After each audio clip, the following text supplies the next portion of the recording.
My dear viewers, আসসালামু আলাইকুম রহমতুল্লাহ বরকাত। আজকে আমাদের যাত্রা হলুগুড়া থেকে মারুবদি পর্যন্ত।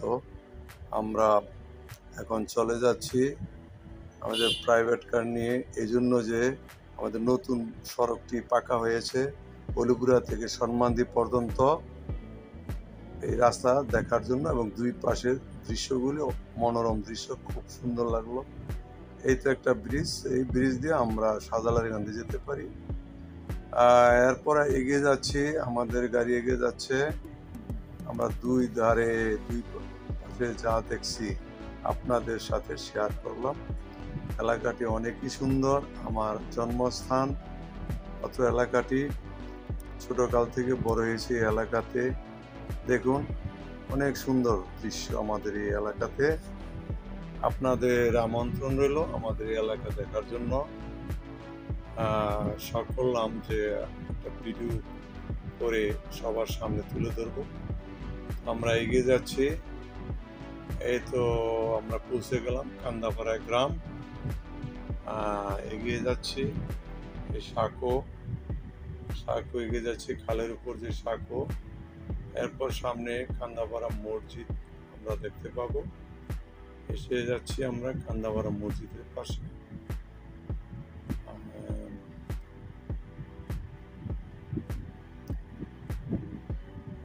অনেক সুন্দর দৃশ্য, দুই ধারে সবুজ বনবনানী,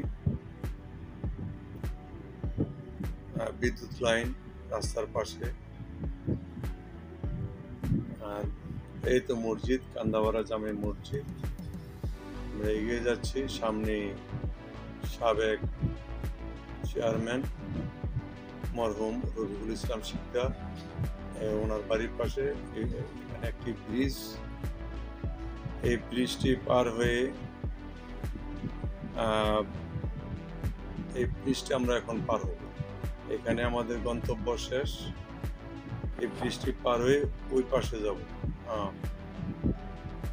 এদের একটু দেখে নিলাম, তার পরিচয় নিলাম। তার বাড়ি মারুবদি, শামীমের ছেলে। উঠেই অবাক দেখতে পেলাম আবুল হোসেন শিকদার সাহেব। উনি এখানে ফসল রৌদ্রে দিয়েছেন, রোদে শুকাচ্ছেন, ফসল দিচ্ছেন। আর দুই পাশে রেলিংয়ে বসে আছে এলাকার কিশোররা, গল্প করছে। আরেকটু এগিয়ে গেলাম, ব্রিজ থেকে